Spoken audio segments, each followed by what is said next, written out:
It's not called Call of Duty Living People. Come on. Shit, they're all dead. It's fucked up. Call of Duty Ghosts. It's because everyone's dead. And then Have you listened to that like super ambiguous way they're talking about the landscape? They're like, oh, in this post-apocalyptic world, your fight is completely different. God damn it! You fucking So everybody thinks that at the end the dog is going to die, but at the end it's going to be like, and you're the dog, and all the human beings are dead, and you're the dog. No. And you. At the end, it turns out the dog was the only person who was alive.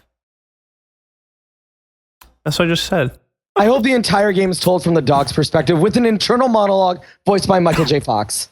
Why? I don't know. I like Michael J. Teen Fox. Wolf? Wait, he's got his speaking voice is fine, John. Why'd you say aw? Yeah. No, like No.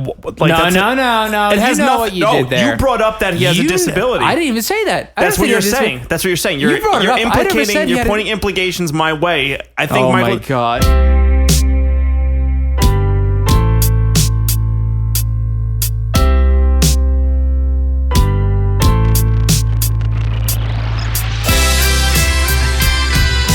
You listen to Another Way Around. There's another episode of the AwayCast, number 19.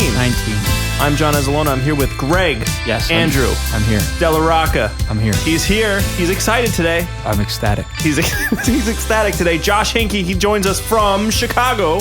What up, yo? Oh, God. You hear his voice? It's all scraggly. What do you do this weekend, Josh, that you're all screwed up? I was at a wedding. Actually, I think when when my voice really took a turn for the worse is whenever I dance, whenever I hit the dance floor, I sing, and I got to sing over the music that's currently playing, so I end up yelling. But it will say a highlight of the wedding is I ended up rapping, getting jiggy with it with the groom. Me and the groom rapped the whole thing from start to beginning.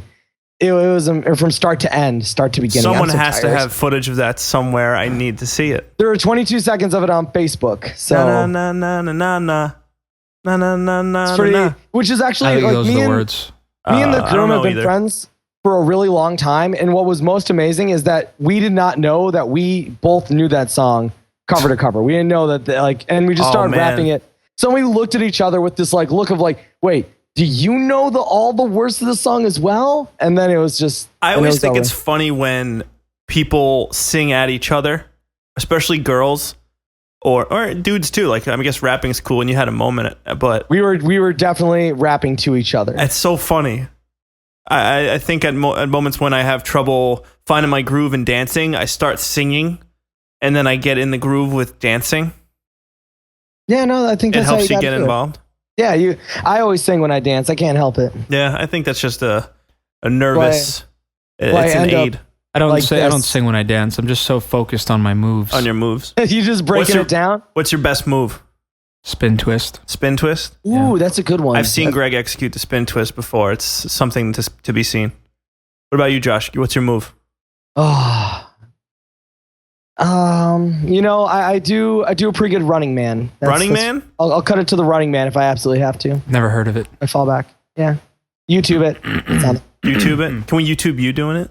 Oh, I did the Cupid Shuffle really well. I actually really enjoy the Cupid Shuffle because I like that they will tell you the steps to it in the crucial moments. And I just repeat that part over and over to myself as I do the Cupid Shuffle. New Cupid. Hey, Josh, it sounds like you have a guest over there. Is that our buddy from last week?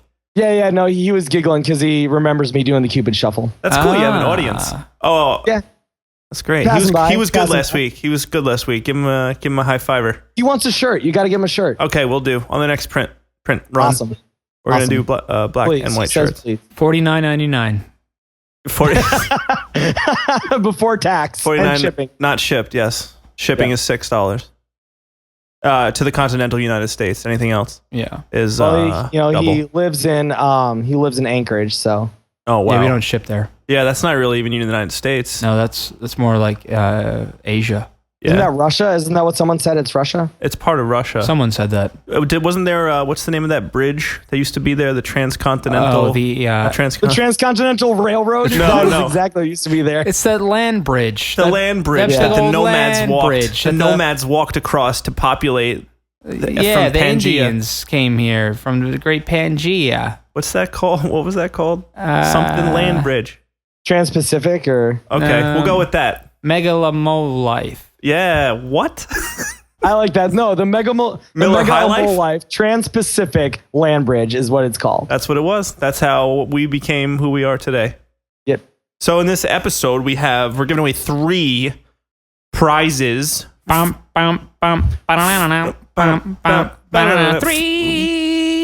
prizes. So we're going to be doing that. 3 folks are going to be getting stuff as opposed to 1 last week. So we'll do it a little later on. Actually, sporadic moments in the show. This way you can't just skip to it. You're stuck listening to us. You have to listen to us. Because that's the point, guys. Why do we do this? I know we're bribing you with points and we're trying to give stuff away. If you've heard us on the morning stream, we're telling you, hey guys, come over, check out our gaming podcast. We're trying to reel you in by bribing you like a child. Let's face it. No, the podcast is the prize. This is a secondary prize. Absolutely. You get prizes all over. All you have to do is come on over, check us out, follow on Twitter, do the Facebook thing, and you're in it to win it. Next week, we're going to be giving away some more stuff, including a year's worth of Xbox Live. Is that next week? No, the week after. I think we have one more week of giveaways. Yeah, one more week, so the following week. Okay, so on the 31st, or whatever the last day of August is, we're going to be doing Xbox Live 1-year giveaway. So that will be cool. Also, we're now on Twitch TV, which we did a little streaming, a couple of giveaways on there over the weekend. It's twitch.tv/the AwayCast. So I'll be doing streams there. Kate and I were playing Hammerwatch, which was fun. I'll get to that in a little bit.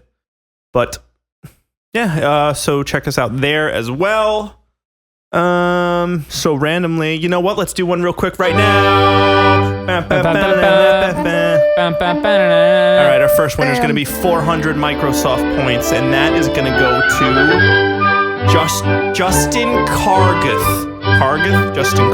Justin Carguth, congratulations. You won 400 Xbox Live points courtesy of the AwayCast. We should have had what's-his-face come over and do the drum roll again. Oh, no, we've had enough. No, we've had enough of him. Enough of that Wisconsin kid.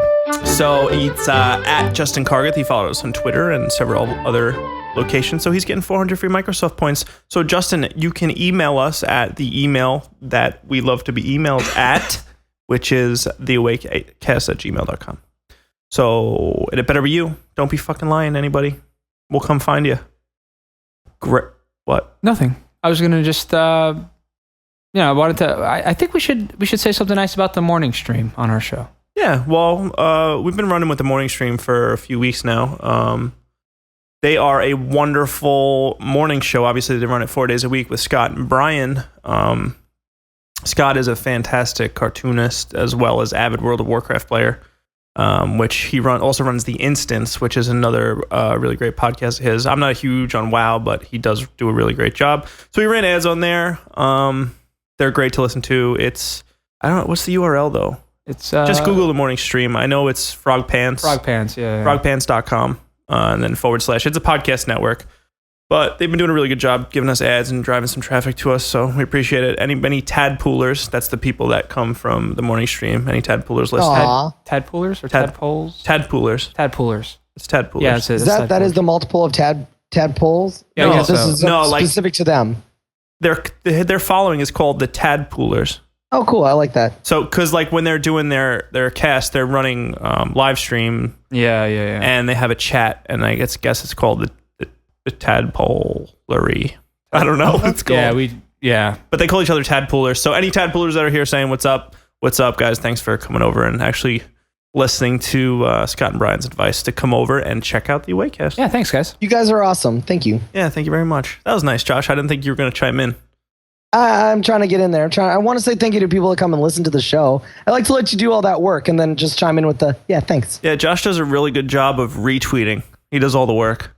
Just to clarify real quick before we move on, frogpants.com/podcast/TMS. That's for the morning stream. Yeah, that's for the morning stream. But you could probably navigate just going to frogpants.com. Yeah, frogpants.com. You can find thanks, Greg. all the stuff. No problem. Hey. So. All right. I think it's time to start talking about. Well, let's talk about this weekend actually a little bit more. You know what? I'll invite you to talk about your weekend first, Greg. You're invited. Hello, welcome to the party. You're invited. What? You work? Yeah, I did some work over the weekend. I watched some TV, Breaking Bad. Breaking Bad train. Breaking Bad. Unstoppable. Everybody in the office. Breaking Bad. Everybody out in the streets. Breaking Bad. It's a good show. It's a great show. I don't know why you don't watch it. It's a good show. I'm not against it. I don't even want to talk about Why it. are you shaking? You're shaking. This is what I don't like about people that watch these kind of shows. No. I don't want to talk about it. Yeah, but you're not supposed to like shake your. I want to watch the show, obviously, but I'm busy playing games. Okay, I don't want to talk about Breaking Bad. Okay, does it make you upset? No, it's just I'm ready to talk about something else. You're starting to do a meth thing. So since you're ready to do something else, we all have to shift. Well, it's my part. You said I could talk about my weekend, and that's not the part of the weekend that I want to talk about. What else you got? This isn't technically the weekend, but for Kate's birthday, we went to see riff tracks. We saw Starship Troopers and the Mystery Science Theater guys rip it apart. It was awesome. That was on Wednesday, I think, right? Yeah. Wednesday. Yeah, we saw Starship Troopers for those Starship Troopers fans out there. I love that movie, even aside from the riff tracks. Yeah. But they were broadcasting live from Nashville, Tennessee. And, if you guys have never seen riff tracks, I hadn't until this time. None of us have. And we've seen them with Mystery Science Theater 3000. But seeing... It wasn't exactly live, obviously, but it was so cool. It was being broadcast to a ton of theaters. Yeah, so. Really, really cool event. They're doing it again in October, I guess, for Halloween. They're doing Night of the Living Dead, the original. So we're going to go check that out, too. But riff track, oh my God, there's some lines in there. Yeah, it was funny. It was a really good time. Yeah. I recommend anyone go into that if they have an opportunity to. Yeah, they do it. I think they've only done a couple of shows now, but now I guess they're starting to do it more frequently. They tried to run a Kickstarter to get that going, but it's working out for them. I was saying, Greg, that's probably such a great way to make some money. It's also like crazy fun for them. You know? Oh yeah. Well, exactly. That's why it'd be a great way to make money is you doing what you love, just making fun of movies. Yeah, they're total pros at it too. I mean, the jokes are very hit and miss since it is live. I'm sure they have a loose script because they do have podiums in front of them when they're doing it. Yeah, I'm sure they practice it though a bunch. Yeah. They'd probably scrap some stuff. Yeah, Berengia. So, but I think sometimes the timing is important, and maybe they'll miss it, especially since in the beginning. Remember, the audio was tuned way up. Yeah, it was like, well, no, the movie audio was too loud. Yeah, Berengia. Yeah, so we couldn't hear over them, which kind of sucked in the beginning. But I made its way, and Gregg bought the refreshments. Yeah, I bought popcorn and stale pretzels. Berengia. Yeah. What do you keep saying? What? What do you keep saying? Nothing. What is that? You keep saying Berengia. No, I don't. Greg, what do you keep saying? It's the name of the ancient land bridge that connected Asia to North America. Oh, thanks. What? What was it called? Berengia. Berengia. I thought it was something... Over the Bering Strait. That makes sense. I thought it was something like more catchy though. I thought I knew it. I thought there was an English word for it, like it's the whatever bridge. No, I thought you know how Pangea, that's so catchy. Like everyone knows Pangea. Right. But Berengia, that's not bad actually when you pair them. It's like half a Pangea. Yeah. All right. Sorry. But thanks. That was good. Complete derail there. So we know, Josh, you did your wedding thing. Welcome to my hell. Welcome to my hell. It was all right. It was a good time. It was really great to be there, and I did the best man speech. So wow. Yeah, I had a little bit of pressure. I had to get up and do a speech, with everyone looking at me, but it was good. I feel like I captured the art of love. It was a Josh Hinkey speech. Get them laughing, get them crying. In the end, they just all lose it. Crazy. Josh, did you write the speech down when you did it? Did you read off paper? You know what? I actually wrote it down, like rehearsed it once, but then once I got up there, I didn't want to look down, reading off of this. You got to make eye contact, speaking skills. And so I kind of knew enough of the points I wanted to hit that I could just give it. That's scary though. What if you draw a blank? Like what if you're right in the middle of it? Listen, dude, I've seen terrible 3-sentence fire. Dude, I saw one when I was doing a wedding with you that was so bad. Yeah, some of them are just. I just remember me and you looking at each other like, I can't believe that. Oh, he tried to do a speech from the Wedding Crashers. Oh, well. Oh. He tried to do a speech from the Wedding Crashers or something like that, and it was just so bad. And Complete failure. Nobody was laughing. Nobody knew what was happening. That's what it was. It was just That's why you can't do joke heavy. If you go joke heavy and it's an empty room, then you just then it's just a bad speech. The best ones I've ever seen. I mean, I've heard repeat speeches. Guys that don't know what to do, they go online and they're like, all right, the best man speeches. And all right, now that you're marrying so-and-so, there's a couple of rules I think you should know. And it's like that list of rules. Right. Like, Don't leave the toilet seat up. Just remember, she's always right. Yeah. and everyone's clapping. The best ones, dude, always just come from. I mean, you're a great writer, Josh. You could speak, so He's an okay writer. You're an all right writer, actually. I'm decent. I don't want your ego to blow up. Let's keep these headphones on my head. If my head gets too big, I can't fit them on. So. But you already have a leg up because, dude, I've seen people go up there with paper, shaking furiously, just like reading off a printed internet thing. Like they went to Spark Notes and got a best man speech. I do have to tell you this about this is my best man fuck up story. Nice. Is that my friend he was taking her name, so he would be Drew West.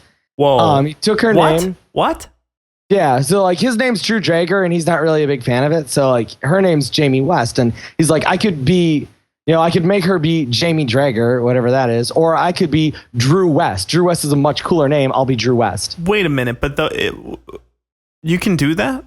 Yeah, I mean, it's all like you're just changing your name legally, so it doesn't matter. My mom, when she got married, gave herself a middle initial. I think that what's the initial? B. B. What's her first name? Jill. John. Jill B. Hinky. Oh No. Because my mom is divorced and remarried, so it's Jill B. Romans. Oh, Jill B. Hinky sounds so much better. When my dad ran security at Atlantic Beach, he had a kid that worked for him. His first name was John.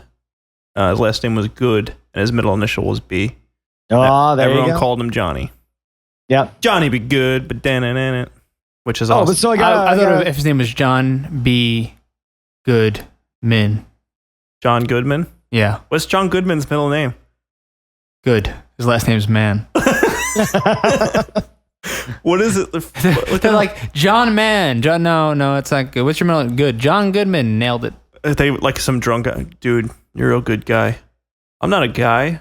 I'm a man. I'm a good man. What's up, John? We got derailed. I'm going to do this story about me getting up there.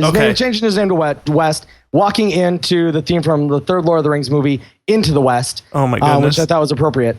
And so he's walking in, and I am like stepping onto the it was an outdoor wedding, but what would be like the equivalent to the pulpit? Was he, when you were about to go out, was he like, ride out with me?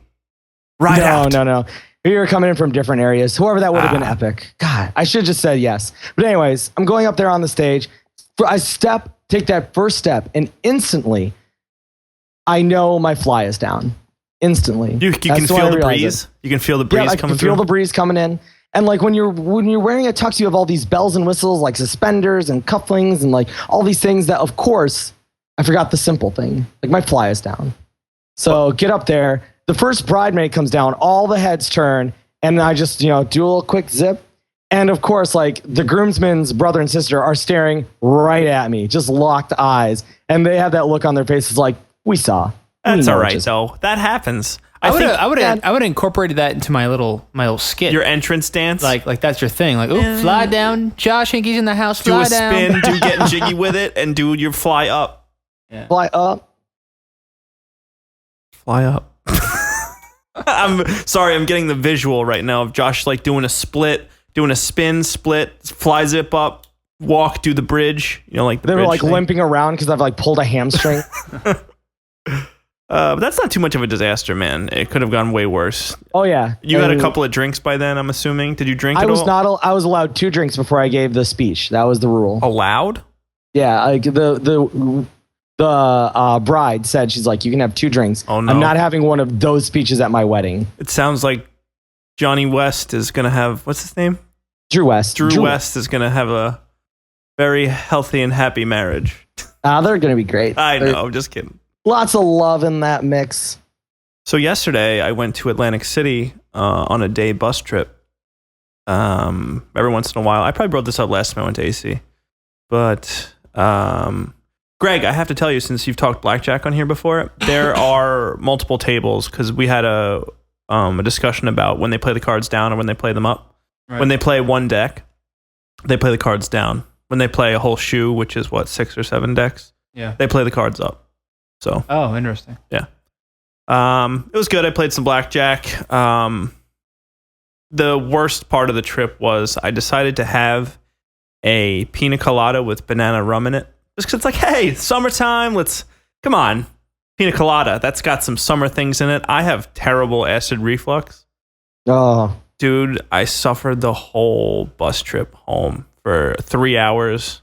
There was traffic. We sat in. I was like sweating. I was trying to play Animal Crossing just to take my mind off of it. I was sweating. It was the worst. So I don't know if you guys have ever had... Oh, Greg, you've had heartburn before. It is the worst. Yep. And that's from Greg, everyone. That's his contribution there. I get heartburn. But it was fucking shit. It was bad. And it ruined my whole day today because when you get serious heartburn like that, it just drains you. Like all of your mental and physical power goes directly to your core to try to subvert the pain of the fires of hell. I was chugging water like crazy. Yeah, but the day was fun. Got this t-shirt. Pretty cool t-shirt, right, Greg? It's a picture of Marilyn Monroe with 2 deagles and some sort of bandana over her mouth. Yep. That's a statement for you.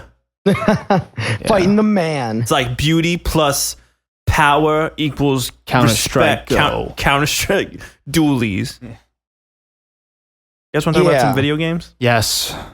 Yes. Greg really wants to talk about some video games. Greg's ready. He's ready. Oh, we were just talking about Counter-Strike. Might as well jump into that, You can do that, yeah. Yeah, go ahead, Greg. Take it away. Video games. Video games. Greg's segment. Yeah, so new Counter-Strike update this week. And they've added some pretty cool stuff that makes it kind of fun, I think. Again, for some people who might have grown out of the game or something. I've been talking about it for a while. I still play it all the time, but especially people who like collecting stuff. There's random drops in the game now to get exclusive weapons.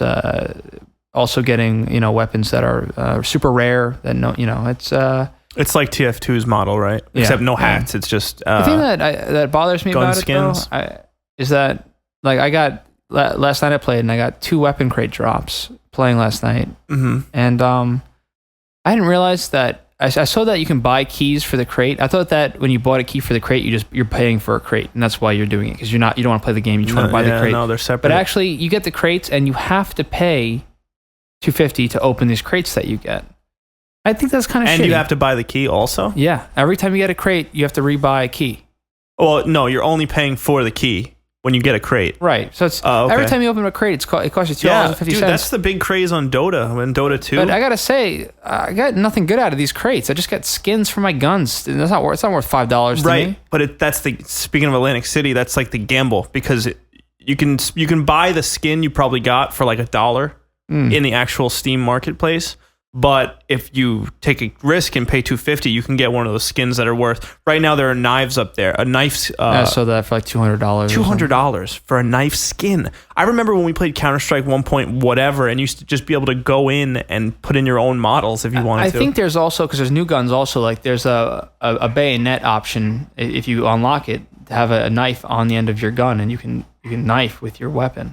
What? I thought I read something about a bayonet. True. I don't know. I didn't see it in the game. That might be false, but I thought I read something about someone unlocking a bayonet. That would change the dynamic of the game. Yeah. Well, they also reintroduced the old USP and the M4A1. Which is why it makes the game really fun for being a counter-terrorist again. Yeah, I've been trying to play with Greg, but I've been having video card issues or something. I got to get a PC. This boot camp stuff isn't working out for me anymore. Yeah. I was looking today at the Alienware X51. I like the compact stuff. Mm-hmm. But so how often? Oh, well, actually, what about Dolan and the other story the other night when we were playing Counter-Strike? That was pretty funny. Dolan. Greg, every time I play CS with Greg, when we play competitive matches, he always makes an enemy on our team.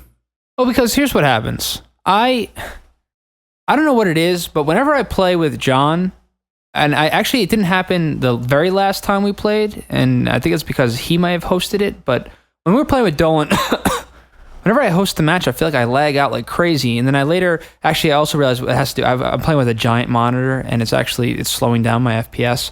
But anyway, I always have like a really rough start, and I'm lagging a lot. I'm getting dragged back. I'm trying to play. And someone on our team is always like, Gregg, pick it up. Pick it up, Gregg. Let's go. You're not doing anything right now. Instantly, I'll kill them. Instantly, right away. Start of the next round, I kill them. And right then away. when Gregg kills somebody, that's extremely detrimental to the team because we need all 5. But the thing is, I don't do this when I'm on my own because I don't have issues when I'm on my own. I play great when I'm on my own. But when I'm with John, what's good about it is I have an advantage because I'm not going to get kicked off. Because I have John on the team, and John's not going to vote to kick me off, and the other team's not going to vote to kick me off. Right. So when you run a vote, you have to get 4 votes on your team to kick out the one person. I'm not going to get kicked. I can get banned for team killing too much, but I do it once, and then I follow him around, and I let him know. I will fucking do it again. John saw me once. Sean was ghost camming me because I killed him one round, and then the next round I followed him, and I got right in his face, and I was just watching him. I was like, I was dead, and I was watching them both stare at each other as the game went on. I'm going to kill you if you fucking tell me what to do again. It's a video game. Don't tell me what to do. Yeah, some people take it super seriously, but whatever. Different strokes. Listen. Different folks. I outranked Dolan. Okay? Dolan could suck it. Yeah, there's a dude named Dolan, and he was yelling at Gregg quite a bit. I think Gregg took it a little too hard. I killed him. Gregg killed him, took him out. Team killed him. Team killed. Gregg's always been a griefer, though. You've always been like a griefer type dude. You don't want to play with me sometimes. Only because here's the thing is, as serious as I could take it, I'd never take it serious enough that for me to kill you in a game that you're taking that seriously is much more gratifying for me.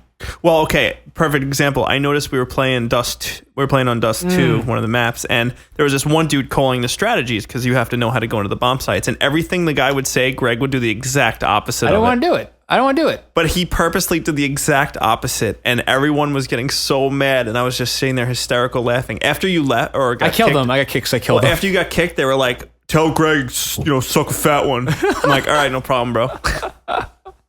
See, in the beginning of that game, I'm sorry, I don't want to talk about Counter-Strike 2, but in the beginning of that particular game, I was having video card issues also. Everything was like triangles, and you were getting kicked out, so I was like texting you, and I wasn't like playing. So they were already on my ass because I was like just AFK, trying to figure out what the fuck was going on.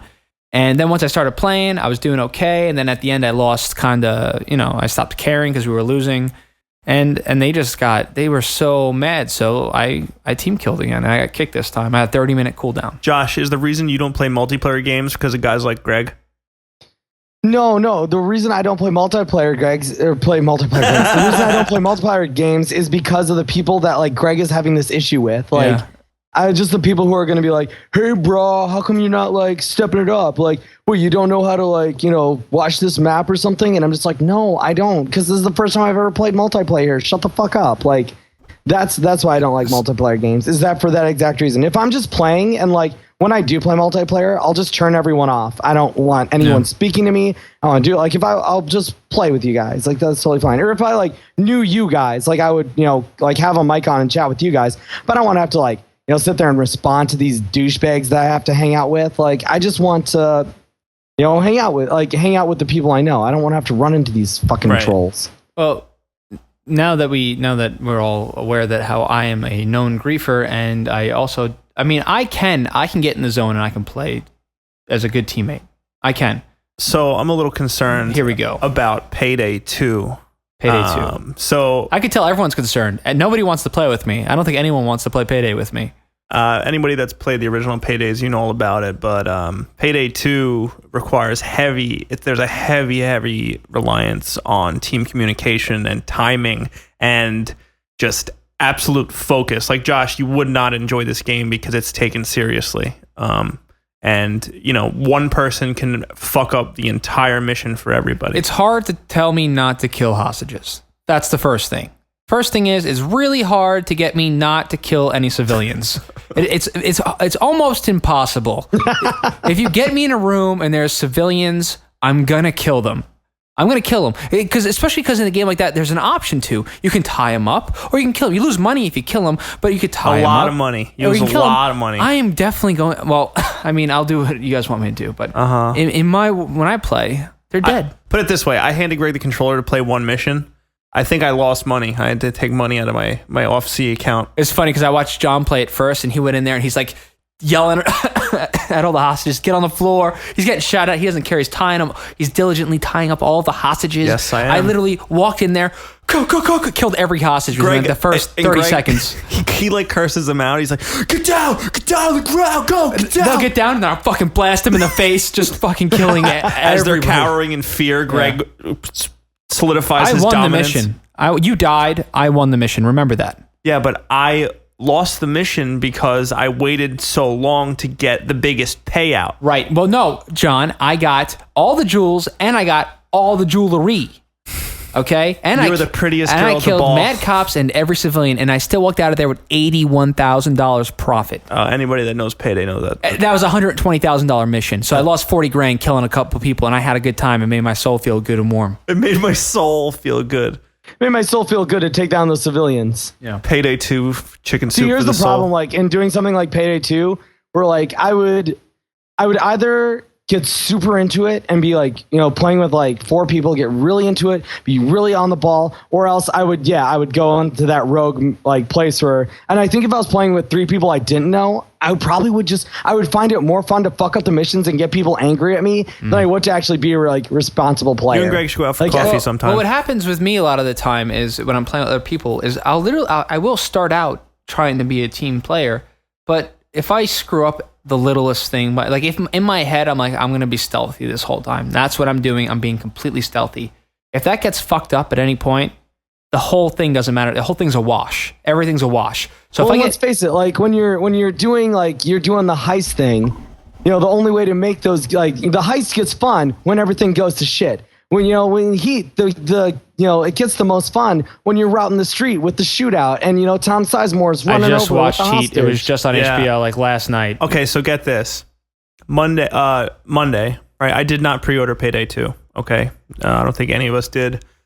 So Monday, we all went through. Well, me and John both went through a fucking hell. Most people in the United States went through hell to get Payday. That did not get it on Steam. Anybody playing on console went through a tough time. And I was gonna play it on Steam, but I decided, I have more friends that are gonna be on console. Anyway, so Monday at work, I have Heat on in the background. I watched the whole movie. I'm pumped. Tuesday comes around. I can't wait to go get this game. Tuesday during lunch, I go to pick it up. Well, actually, I call a few stores first. Nobody has it. The release date clearly says everywhere at every retail store, Tuesday. I mean, everybody knows Tuesday's the day games come out, right? We're all aware of this. Retail, like in stores. Yeah, absolutely. Okay. So everyone is like, I went on Reddit. Everyone's like, has anybody been able to find a retail copy of this game? Everyone's like, no, I'm trying everywhere. Nobody has this game. I don't know why. And I guess somebody tried to contact, what is it? Starbreeze, right? Isn't that Overkill? I don't know. Anyway, I have the box right there. I don't know. So they tried to contact them, and what they tried to do was they tried to lay it on the companies. They said, "Oh no, our ship date was Tuesday. That's not our release date." Shut the fuck up. It doesn't even matter because it's obviously bullshit because even Friday, they had no copies. No one had copies, Friday. Today, they didn't even have copies. I had to get them to call somebody who reserved it to see if they were going to come pick it up or not, and they said no, so they gave me the only 2 copies they had in the store. They gave me one of them. This probably was the biggest physical disaster in releasing a game. Like, I've never seen such a problem with miscommunication. So the publishers, and they're a relatively small studio. Initially, Payday was supposed to be an Xbox Live title, or like a smaller game. It was a $40 title. I feel like they could have released that online. They should have released that on the marketplace. They could have. I forgot why they changed it. They said why they didn't do that.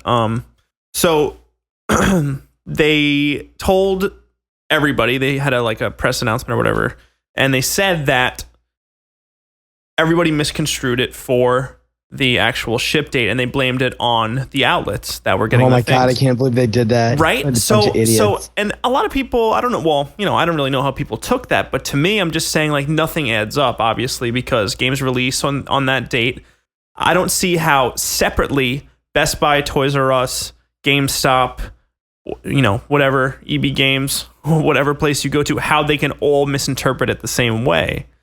I don't know what the miscommunication was, but so Wednesday, I call again. I call Best Buy because I'm amped up right now. I'm like, yes, heat. I'm gonna be Val Kilmer. This is gonna be sick. I'm the crazy one.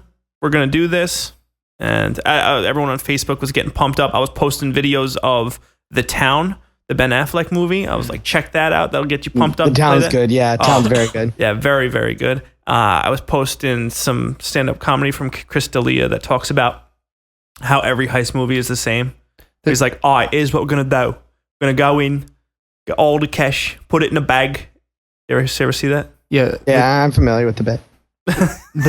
You're familiar with what? The bit. With the bit. That's what bit. it's called. It's called a bit. It's a you bit. do the stand-up comedian bit. The Town. That's that M. Night Shyamalan movie, right? Right, yes. The Town. It turns out in The Town, everyone is bank robbers in the end.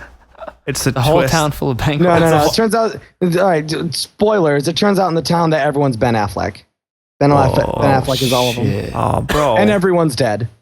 Everyone's from Boston. Bastion. How you like those? How you like screwing up a quote? How you like those apple bushels? How you like me now with my apples? Hello. Boy. You're going to talk a little Gone Home? Is that what we're going to do? No, I gotta finish talking Payday, dude. All right, well, let's wrap this up. This has been a long Payday section. No, it hasn't. No, it has not. I will fucking tell you when the segment's over, Josh. That's it. That's Okay. it. Have you John's played gone deeper Payday? even more. Have you played Payday too? No, I did not play Payday. All No, I right. did not. Well, I think in our podcast we're very venomous with each other. I think we should help the conversation more when we talk to each other. We talk very well online. We talk during the week. We're very, very cordial. I learned in improv when someone is trailing, the other guy should probably pick him up.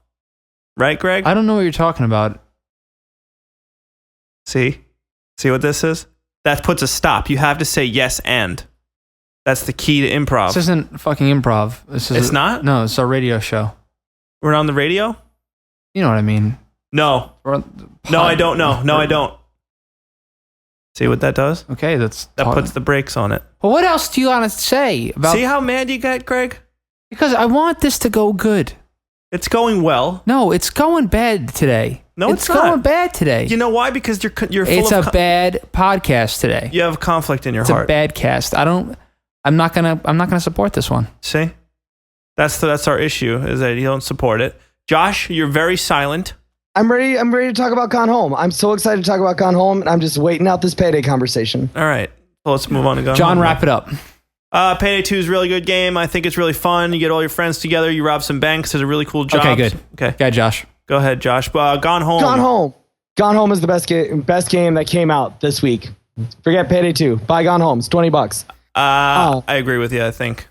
Yeah. Let's hear what you have to say. We'll let you take Gone Home away.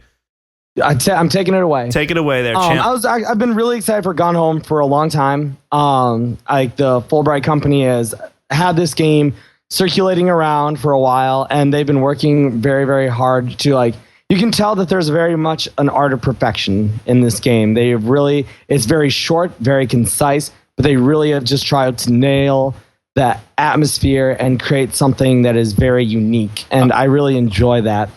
So people who are unfamiliar with Gone Home, it's from the Fulbright company. And it is, I think the way that they describe it is the visual storytelling exploration game. I'd say that's a really, really, I explained it to my buddy today, and he said, one of our buddies said, it's like Audio Diaries, the game. And I said, I disagree with you. I think it's more of an interactive narrative type I think thing. of it as it's basically if you took that first segment of BioShock Infinite and that was the game. Right. You know? Because you're getting these audio diaries. Basically, you come home, it is 1995, and your entire family's gone. And it's very ominous. Since you have gone away, you've been spending the year traveling abroad in Europe. You come home, your family's gone, and you need to figure out what's happened to them. You're in a new house because they moved while you were away, and so now you are kind of exploring this new house. And I think one of the things they nailed is the new house sounds. You're in it kind of reminded me of my parents are separated. Whenever I go to my dad's house, I am a little unfamiliar with the surroundings, but I'm familiar enough with my family that like if I see mail on his counter, I'll kind of be like, oh, what's this? Is this from someone I know? Like this from grandma? Or like I'll look at their calendar and be like, oh, what's their calendar say? And that's kind of the spirit that Gone Home has, is like you're home, you're wondering where your parents are. So like you check the answering machine, you're like, where are the messages? And there's a very ominous presence throughout the entire game. It's not supernatural, but it's bordering on that, where it just feels very ominous. It's very heavy. But on top of the audio logs, you're getting these audio diaries from your sister, who has basically, she's keeping this journal while you're away because she needs someone to talk to. Well, through typical gaming convention, it tells you as you're exploring this house that something's going to happen. There is something going to happen. Expect it. Just be ready for when the thing happens that's going to happen. Be prepared. It's going to scare you. So the ominousness, is that a word? Ominousness? Ominousness, yeah. The ominousness is what really... Omonicity. The omonicity of our city. Of our city. The ominousness, make me say that word again, is what drives home the...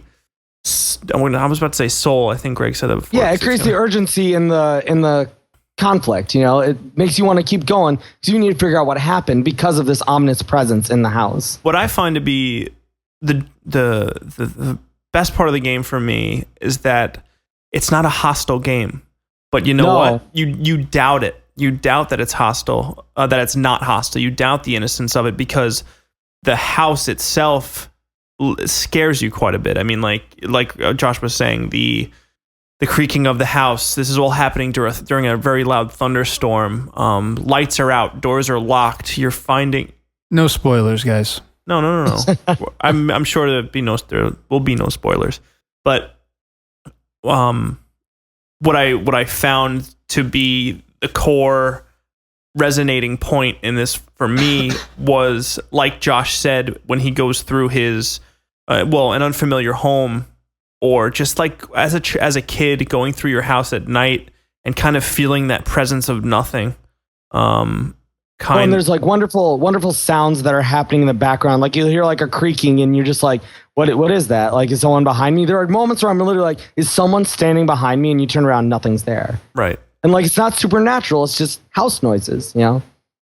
There are clues strewn about the house that lead to several storylines, and one is very clear which storyline is the main, but the side storylines are what keep things just as ominous. You start learning about your mom, and you start learning about your dad and their past. You start learning about the previous resident of the home, who I won't get into it, but it's a driving factor for the fear in the game. So yeah, I mean, and all those clues are like, I felt so often when I play games like this, these exploration games, I miss things, and you come back later and you have to like go to a Reddit forum in order to really understand the whole plot of the game. I felt like all of the mysteries, all of the clues are brilliantly placed, where I was like, maybe I missed one or two things, but I feel like I got 90% of it on one try, you know? Well, there's only one thing that's important in every leg of the game, I'll say, you know? So a lot of the exploring is crazy for me because there's no collectibles or anything. There's no driving force to make you need these things, but the narrative is so strong and it is so concise. Well, I guess concise in their own respect, but the nostalgia factor, when you're going through your sister's things or the mother's things, and you're seeing things written in typewriter and word processors, and you're seeing things like hand scribbled notes from grade school. The reality of this, the reality that's trying to be driven home from this game is spoilers. What? What's a spoiler? You're talking about all this stuff. What stuff? It's a house. Yeah, but you're talking about going through the house. Yeah, we're going through the entire game. You're going stuff through stuff. But that happens instantly. You're instantly going through everyone's stuff. So I don't want to know about it before I play. It could be called Nosy McGee, the game. Yeah, the voyeuristic part of this game is another favorite. It felt really neat. I mean, you probably didn't even have to be Katie. Like, you didn't have to be the girl. Just the fact that you're walking through this house and kind of piecing together this family's, past, present, and future. I think there's a very voyeuristic quality to it that satisfies a need in all people. It has, I talk about this with the original BioShock a lot. One of the only drawbacks that I feel to the game, and which is just going to happen with a game like this, is that you lose the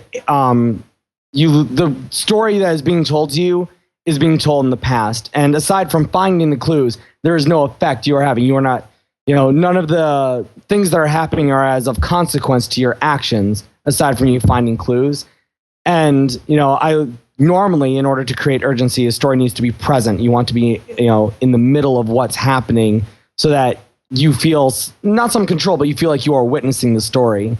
But to that same degree, what this game does really, really well in its storytelling is that great storytelling comes from the denial of what people want. It's instead of seeing people kiss, you want to see people almost kiss. Instead of seeing someone shoot someone, you want to see a gun to their head, and then at the last second, it doesn't happen. And the same does a lot of giving you a little bit of what you want to see and then stopping. And you don't get that full climax until you go all the way through the game. It's the adrenaline and suspense. Exactly. And that's exactly what great storytelling does. It's one of the best written games of the year, which is saying a lot given some of the great writing we've seen this year. How long is it? That was where some people ran into some issues, and I kind of have some I want to say about game pricing. It can last from 3 to 4 hours. My playthrough, I was very thorough, and it lasted about 3.25 for me. Okay. What about you, Josh? How long was it? Mine was 2.5, but Josh was a little quicker. Mm-hmm. But it varies depending on your play style. Are you going to say that people complaining about $20 price, it's not about time, it's about experience, or pretty much? Let me just say, I think 20 is a little steep. It sounds steep to me for a game of that. But length. It has nothing to do with the time. For me, if I play an hour's worth of a game, I kind of compare it to like a fine wine. Like you're paying for the quality of the wine. You're not paying for how long it takes for you to drink it. I could say, though, to that, I said I wasn't going to talk about this game at all, but I could say Kentucky Route Zero, I paid $25 for that. I'm probably going to end up getting about like 30 or 40 hours of gameplay out of that. Right. But I'll also say, I think that... But what if you only had the first episode? Would you still be happy with that? No. No? No. But I'll also say, I compare it to, going to, if you go to a movies, you're paying $12.50 for a 2-hour experience that's one and done. You won't get that experience again. Unless you go buy the DVD when it comes out for $20 to $40. Or the Blu-ray for like $40. That's pretty good. Like with this, it's 2 hours. You can play it as many times as you want, and you pay $20. Still better than going to the movies. You can share it with people. It's pretty comparable in that sense. The fruit of this game, I think, is the same as Kentucky Route Zero, where it comes into the discussion. So after Gregg plays this and I finish Kentucky Route, we obviously have a lot to discuss. But I'd like to talk to you about it, Josh. Actually go in detail to what I thought was, just outstanding. I mean, there are a lot of... It takes place in 1995. And children of that decade will recognize a lot of things that definitely tug on your nostalgia strings. So it's going to be more fun for us than it would be for some 14-year-old kid right The now. Developers of... Yeah, absolutely. A 14-year-old kid probably wouldn't even enjoy it. I think it hits a very niche audience that this is towards, because the developers of this game are late 20s, early 30s. Were late 20s, early 30s. They obviously did a good job with it because they know firsthand what it was like and the history of it. But what I really enjoy about it, and once again going back and drawing that comparison with the beginning of BioShock Infinite, is in playing this game, I very much found myself doing the I want to interact with everything. Like, what is this? I don't know what this is. Oh, it's just a cup. I guess I'll just put this cup back where it was, And you can mess with almost everything in the house, And I would knock something over because you're constantly looking for clues. So I'm picking stuff up, looking at, being is there a clue here? No. And if something fell off the table, I'll be oh, well, let's just put it back on the table and try and keep the house clean, I found a small issue with this though, Josh, because not that it's not major at all. Since you can interact with everything, I was hoping that there's a specific part. Obviously, I'm not going to say it, but there's a lot of stuff to play with. You open up pretty much a whole new area, and there's a lot of stuff to play with. And a lot of the interaction becomes fruitless. I mean, the objects are there, and I interact with everything, and I try different combinations of things, and there was really sometimes I was let down by the lack of response in the interaction. I see your point. Right. So that was my only gripe with the game at certain points. Could you, just to make sure that you weren't looking at the same thing over and over again, could you literally take the stuff and just start like piling up everything in the sink in the kitchen? Yes. You could if you wanted to, yeah. Just take everything like, oh, nope. Well, there's two options. Like you can pick it up, and if you hold right mouse button, you can rotate it on both axes. And you also have the option to, if you click it in the same spot, it'll return it to its exact position. It'll say not return. What does it say? Replace item. Put back. It says put back. Put back, whatever. Or you can just take it and throw it wherever the hell you want. I also for instance, one of the things that I would do is in order to keep track of like what room I was in, obviously everyone's gone, so all the lights are off in the house. So turn on a light, check the room thoroughly, and then I'd be like, all right, I know I checked this room because the light's on. Right. And it's stuff like that where they're like, it really does feel like you're walking into someone's house. But there's also that feeling like when you go into an empty home in real life, I don't want to walk around with all the lights off. I got that sensation. Oh, yeah, no, exactly. Yeah. You get that sensation like, all right, leave the lights on because I don't want to walk down this hallway and like look. I had that Paranormal Activity kind of vibe from it at certain times. I want to play with the lights off now, totally. Oh, yeah. It's a good way to play it. I'll tell you that right now. But we'll see how you do. You probably won't want to play with headphones on. Maybe. I kind of want to play it now. I'm just talking about it, but we're gonna play Payday tonight. But I do want to play that. Yeah, definitely. It's a must play. I think it's another must play. I'll put that on Johnny A's must play. Bam, bam, I like that. That's good. We'll be talking about this game at the end of the year for sure. Absolutely. I will. I'll play it this Sunday. I'll play it on Sunday morning. You still have I think that you'll love it, Greg. I think that it plays to a lot of things that you like in games. Oh, well, I actually, when I first started, I started keeping a small notebook. I told Greg that I was turning into him. I started scratching my fingernails on the walls and writing numbers.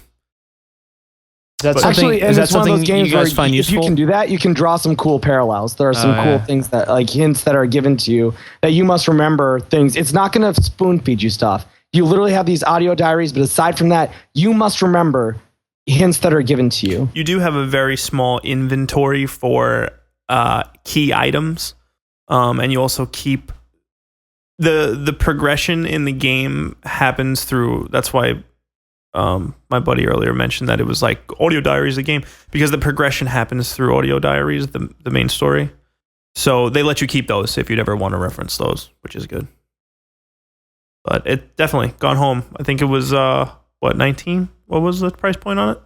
$19.99. Buy it on Steam. I'd still play it for $20. Like if I knew what I knew. But I pay $1 per hour of gameplay. That's not bad. Game like this will cost $2.50. You know, going to Atlantic City this week and you pay $3 to throw a basketball into a broken hoop.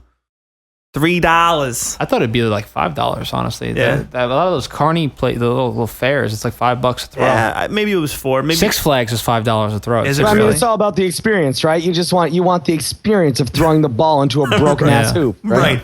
A crushed hoop that the ball won't fit in anyway. I can't get this anywhere else, guys. I might as well take advantage of it now. Also got Ducktales. Woo! On. Thank you. I was hoping one of you would at least do that. I actually played. That was the first game I started loading up on Twitch, which was fun. Had some people watching, and I don't know. That's a weird experience for me, using Twitch. But Ducktales, I'm kind of let down by it. I have to admit. Did you get a chance to play, Josh? No, but this is wise because I've been hearing a lot of very mixed things about it.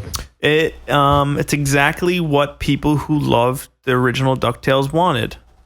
The same exact game, just rehashed. I was hoping. I don't know what I was hoping for. I was just hoping there'd be something else that they added to drive your. Man, they could have added something. Made it look a little better. You know, it looked like shit. You thought it looked like shit? It looked like shit. It looked so cheap. It looked like how it used to. It looked like a Super Nintendo game. You know? Well, that's the thing I did like about it was I think the visuals. I like the visuals. No, I hated them. It looked cheap. It looked really cheap. Like the flat. Like there was no dimension to anything. Like to any of the characters. Like the bad guys. It's not like they turned or it's just like this like flat, cheap looking thing. And watching you play, it just looked. I couldn't even watch for that long. It was boring. Well, the gameplay is definitely boring. how is it does it keep that old school kind of frustration of you're constantly starting back at the beginning, or is it just super short? Yeah, so the good music is still there. That aspect is still there. Once you jump into the game, you have the option to go to like, one of those 4 or 5 areas. And you can play in any order you'd like. But if you die, you keep none of your gold. Okay. So it's I don't think I've even beaten a full level yet, honestly. And I played it for maybe 3 hours. I don't think I beat one level. Part of that was probably because I was communicating with people on Twitch, but yeah, and that like I understand the hardcore mentality from people, and like a few people have said this over Twitter, like, oh man, the people who are complaining about Ducktales don't know what it's like to play a hard game, and I'm like, you know what? Actually, when I get stuck in something where I'm just doing the same thing over and over again, guess what? That's not fun. Right, enemies respawn. So if you go one frame over, they will respawn. That's that old game mentality, yeah, exactly. Little things like that where they could have cleaned up things. I guess they're considered gameplay now, but it was just hardware issues back in the day that they could have changed to maybe for the benefit and added something completely different. I understand why people love retro games, and like I don't want to take anything away from that, but I feel it's the same thing about retro cars. Like it's really cool that someone owes that. It's really cool that like you can polish it up and take it to a show. But guess what? I don't want to drive Model T Ford to work every day. I want to play games that like have learned from these past flaws that makes things accessible to people. Right. So. I think that's a pretty accurate go at it. I had fun, I guess. It definitely felt like an old game, felt like an old NES game, but the game actually uses the original voice actors. Can you believe that? From the old DuckTales cartoons? They sound horrible. They sound really bad. But oh, no. Yeah, because did you know Scrooge McDuck, the guy who plays him, is like 93 years old doing voice acting for a video game? Just get a new Scrooge McDuck. No, but see, I think they could have went either way. They could be like, oh, people are going to think it's cool that we got the guys, from the original. But it's not very engaging or interesting. And the humor is definitely early 90s. Well, the demographic for this game has to be like little kids aren't playing this. It's the people who played it in the 90s that they're trying to shoot at for this, right? I don't know. It could be for little kids. Yeah, I don't know. Watching you play, it looked like it was a little kid's game. That's why I couldn't get into it. But it was tough. So, was it? Yeah, it was tough. So, yeah. But I guess then for us, it was tough too because it's the same exact game. Yeah, I guess I couldn't follow the story. Yeah, it was... Well, I had my notebooks out. I was trying to take notes, but I couldn't. There's really nothing for me to grasp. Yeah, I mean, if you pay attention to all the non-verbal clues, you can really start to get the inner workings of the DuckTale universe. And that's really what it is. I found some things out about myself that... It's all about inner discovery playing DuckTales, Absolutely. It's the journey. Woo!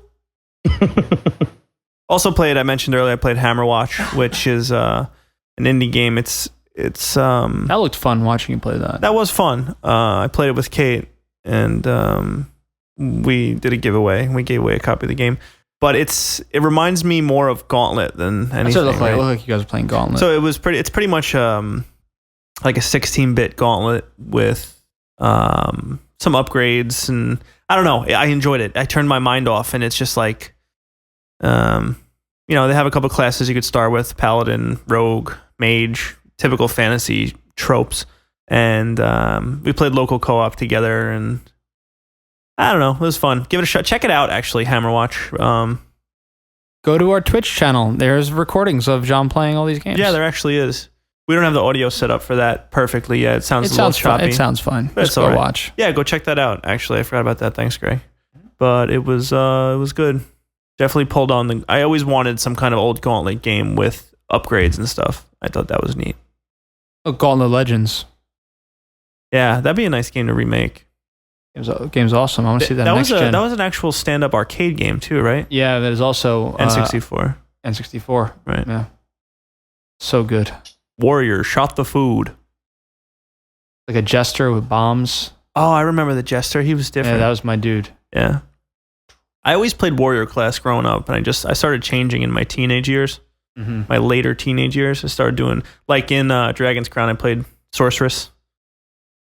It's really funny. The Dragon's Crown advertising. I was watching it in GameStop today, the commercial they have for the game. Yeah. And they don't show any of the female characters in the entire advertisement. That's interesting. Yeah. They show like one of them who's like fully clothed for like 1 second. Subversion. But that's it. They don't show anything else. Yeah, they had to be careful. I mean, they got a teen rating on that game too, which I feel is a little I don't want to say disingenuous, but especially when you shoot a commercial like that, where I feel like it's one of those things where a parent can look at the box and be like, nah, it's the Lord of the Rings with the side scrolling. Yeah, the kid can play that. But I think if a parent looks and you see that sorceress, they kind of go, wait, what is in this? Exactly. game? That's why I thought it was so sketchy. The way they set that up. I thought it was a little sketchy. Yeah, well, they're also being careful. I bet you they probably would have lost a few sales. Oh, yeah. Got to make money. Get money, get paid. Mm-hmm. Tomorrow's a big day for games, man. Well, actually, when you're listening to this, today is a big day for games. That's right. Today. Go out today and pick up Saints Row. Pick up Ducktales. Ooh. Pick up Ducktales for consoles tomorrow. Consoles, yeah. It's on consoles tomorrow. You got Splinter Cells. Blacklist, yep. You got Bureau, XCOM. Bureaus. You got Dive Kicks. Dive Kick, I'm actually excited about. Dive Kick's the only game I'm picking up tomorrow. That's it looks great. I'm gonna play it for the rest of the week. Actually, give you mad props. That is what I am excited about the Bureau. That's what I'm gonna pick up. But I am very excited to play Dive Kick. I can't wait to play Dive Kick when my Turtle Beach is on. It's once again. And you're getting it for PC, right? I'm gonna get it for. Is it coming out on Mac also? I'm getting it for Oculus. My Oculus Rift. Oculus. Okay. Yeah. So he's like someone in the stands watching a Dive Kick match going on. Well, if you guys get it for PC, let me know. I will play with you online for this game. So. Is it Mac released too? I don't know. It's only 2 buttons, so you don't need a controller, Greg. Yeah. Just jump and kick. Yeah, that's why they call it jump kick. Yep. I'm gonna play with my feet. I'm excited. Looks good. Looks fun. There's a lot of jokes hidden in there for the gaming community, and looks exciting. Josh, you played some Kerbal Space Program, didn't you? Kerbal Space Program, or as I like to call it, you're trying to beat science. Can't happen. Who's playing Kerbal Space Program, or was flirted with it, because there are tons of videos out there that will make this game look super, super sexy. And that's not to say that it's not great. It's fantastic. But you must do your homework. You're going to spend the first hour or 2 hours of this game watching tutorials, reading tutorials, trying to figure out how to do it. Because I got in there and started clicking around. I was like, yeah, I can figure out how to play video games. Not dissimilar to Payday 2 then. Yeah, exactly. I think they're the same thing, I wasn't kidding. Oh, I guess I didn't play Payday 2, so shame on me. Just saying that it's one of those games that you really can't jump right into. You need to have you need to be briefed a bit. Is there a tutorial in Kerbal? No, there's nothing. I literally got in there and tried to connect things, and I couldn't even get things to connect. I couldn't even snap the pieces into place. It was literally just I hit stuff and it was just nah, no. So I've seen Kerbal, but what is it exactly? It is a hardcore space sim, to the point where when I got on and started looking at wikis and tutorials, they're like, hey, so when you put your rocket into orbit, make sure you're using this equation for your launch. And I was like, what? And literally had an equation drawn out, and I was like, well, I'm not doing that. I'm just going to keep shooting until I get it. So see, any gameplay I've seen of it seems like, all right, build a funny ship, see if it goes in orbit. If it explodes, it's really funny. Yeah, all the stuff I've seen is rocket exploder. That's why that is obviously that's kind of fun. The very first thing I did was I'll just attach all the tubes and attach all the rockets and put Jebediah Kerbin into the cockpit, and literally the ship flips over and explodes immediately. And I was just oh my God, I killed Jebediah. No, Jebediah. And the weight of Jebediah's death weighed on me. So I was like, you know what? I'm going to go simple. I'll just do Sputnik. Let's just get something into orbit. And even that, I sat there for hours just trying to line up, get all the, rockets attached and get the sequence so to couple at the right time. And you have to set it all up. You have to first you need to start with, how am I getting this thing to space? Let's get all the big rockets, multiple giant rockets here. Now we got to set them to decouple. So they need to come off. Then we have a secondary rocket. That secondary rocket propels it into the atmosphere. And then we need to use that rocket to actually get it into the orbit. And then you have to decouple that. So the last thing remaining is the actual pod. And literally for the first couple hours, I kept shooting this rocket off, and it would just veer off to the left like crazy. And I just would sit there. I'm like, what am I doing wrong? How did I mess this up? Is there a re-entry also that you have to worry about? Well, moon landing. Yeah. I mean, once you... Oh, and fuck that. I haven't even gotten... The moon, good God. That seems like it's decades away. But yeah, I mean, once you get... Like, if I did some test flights with piloted aircraft, and I had to make sure that I had a parachute attached to the pod so that they would land safely. They don't splat on the ground. Exactly. Which is hilarious. Mostly, I'm just trying to figure out how to get this goddamn rocket. Josh, I saw your Steam time played. I don't know if that's accurate because you left it idle for a while, but I think you have like a full day, like a 24 or 25 hours. It's probably slightly exaggerated, but I've spent a lot of time with this game. And like, part of it is, that, the emergent gameplay that comes out of it, where you're just sitting there and, like the death of Debediah Kerbin weighs on me. And before I've kind of played around with some minor manned spacecraft just to try and get a handle on controls. But before I could ever shoot someone, I'm like, I need to move things along, guys. I have promises I've made to the president of the Kerbal Space Program that I need to capitalize on. I just don't know if it's going to happen. So what's the meta game? Obviously, the main game is basically, building a ship and making sure all your math equations are appropriately organized. But you said you made promises to is there a meta game that you're taking on? No, that's just going on in my head. That's just all emergent. Okay. That's all that's going on in my brain. But that is you can tell it's going to be resource management because when you pull up your UI, there's prices listed and there's this is how much money you have. This is your resources. And as of right now, it's still in a beta. So all that stuff is just capped at 99999. You can just spend whatever you want to build whatever you want. There's no repercussions for your actions. It's still in beta and they're charging $25 for the game? It's Steam Early Access. Oh, okay. I didn't know that. I thought it was already full. Yeah. Oh, and it seems like one of those games that, kind of like how Minecraft has been in beta for forever, but technically that game has been out, But that's kind of where this is and I think eventually they can add stuff in there, but as of right now, they're still just focusing on the core mechanics. Getting the science down, getting everything perfected. They're releasing a new patch to try and still perfect some of those things. And I think there's so much of an audience right now that's just enjoying what this is and just enjoying building rockets without repercussions that when they start adding a metagame to it, the game's already so complex that all that would do is make it more frustrating, If mistakes end up costing you and really make things near and dear, I think it takes away some of that fun of just shooting rockets over and over and learning from your mistakes constantly because that's what you have to do. So, it's tons of fun. And for people, my dad would get way into this game being a, giant rocket nerd. But I think it's for that people who are really into that hardcore sim group. Yeah, it sounds, I don't know. I'd probably spend a few hours on it. And then eventually if I don't get to the moon or succeed, I think the appeal for me was the gameplay I've watched was the amount of customization that you have for your ship. And it seems like when you're putting your ship together, there's very precise ways to do so to make it more and more successful each time. You can't screw around with making your ship look badass. You have to worry about functionality more, right? Well, and you can you have those options to pimp it out however you want. That's almost spinners. More for you could do a custom decals on the side. Some flames shooting out the sides. You get the fish tank and you get the lava PlayStation lamp. 4 put in there, but all that stuff will end up that's just going to lead to fun crashes. And if you just if that's what you want, you'll get that for sure.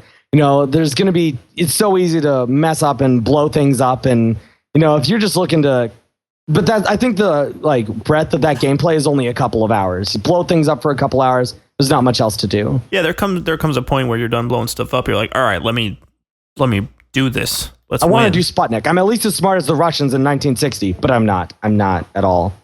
XCOM the Bureau tomorrow. Speaking of Cold War, well, yeah, I guess, right?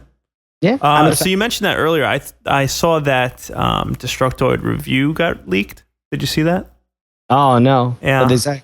Yeah, You sound too excited about it. I'm not going to tell you. No, this is my fear. All right. Yeah, just play the game. Well, we're not going to talk about that till next week. Play the games. This week is a really another one of those big weeks in the UK. They got Gamescom starting tomorrow, which is today for when you guys listen to this. It's supposed to be a PlayStation 4 conference, or a Sony conference rather, and some announcements for Xbox as well. Apparently they might be announcing there might be an inbox game, a game that comes with your Xbox One. It's speculated to be a Kinect title, obviously, but we'll see tomorrow. So actually, let's take this opportunity. We'll do another giveaway real quick. What do you guys think? Yeah, free stuff. Free stuff. All right, so we'll do our other 400-point giveaway. Ready? Steady. Go. 400 Microsoft points is going to go to...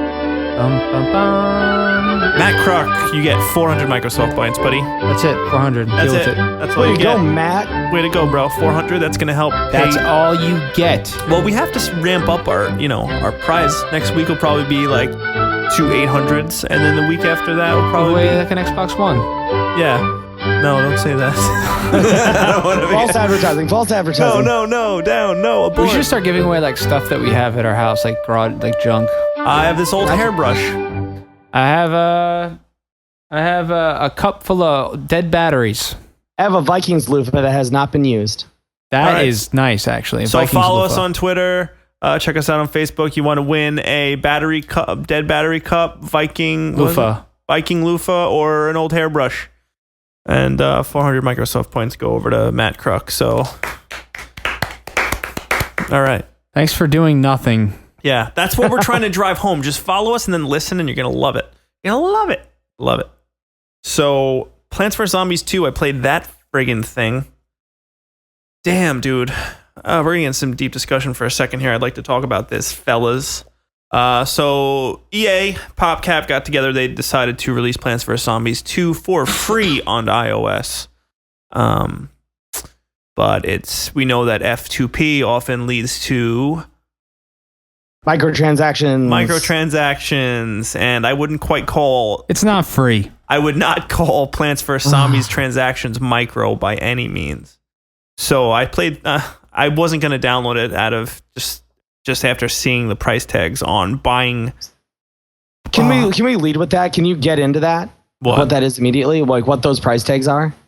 Oh man, I should pull out my phone and look at the actual price tags, because they do this thing where it's like, all right, the small one is $2.99, the medium one is $4.99, and the big one, best value, is $9.99. But it's not. The best value is not, because it goes, I think, like 500 coins, 1,000 coins, 2,000 coins, something like that.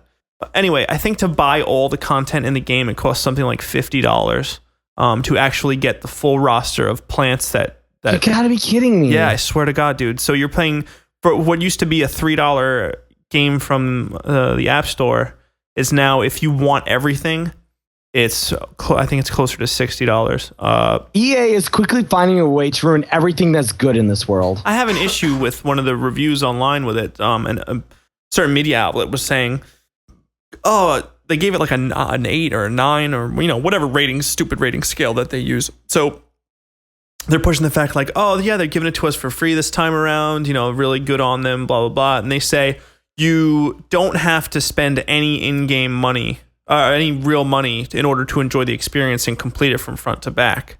However, the grind, you actually end up replaying levels in order to progress forward. So there's a world map in this game. Actually, let me get to the story. So Crazy Dave, you've played Plants vs. Zombies one? Yeah, Crazy Dave. That guy. All right, so the story in this game is that Crazy Dave eats a taco, and the taco is the best taco he's ever had in his life, that he wants to go back in time and eat it again. The actual name of this is Plants vs. Zombies 2. It's about time, which is kind of funny. There's duality there. Like, finally it came out, and it's also about time travel. But the game plays just like it did. It's actually pretty great, and that's what's sad about this whole thing for me is like I really enjoyed Plants vs. Zombies 1, but I'm shut down. If I don't want to spend money to buy plants, I have to just suck it up with like the initial 4 or 5, like the pea shooter, the sun, like the necessary shit to get you by. Yeah. What, Greg? To collect to get all of the unlocks in the game, to buy them, it's actually $25.90 for all of the extras in the game. If you bought everything. 25, that's it? But you can also buy gold. Okay. And gold you can earn in the game, or you can buy it, and you can use the gold to buy other extra stuff and like unlock levels, I think, in some way. So apparently, and the gold to buy that, like if you want to buy 200,000 gold, it's $52.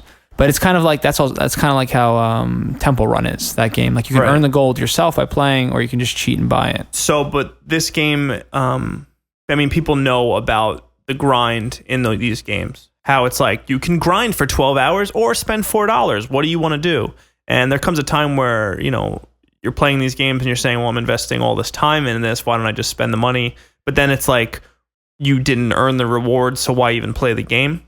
You know? So when it comes to gold microtransactions, I mean, in all, you know, Temple Run, Sonic Dash, all these infinite runner games, and with small incremental percentage upgrades in your statistics, you could either spend the buck or do it. But my major gripe with PvZ2 is that there are plants that were in the initial game.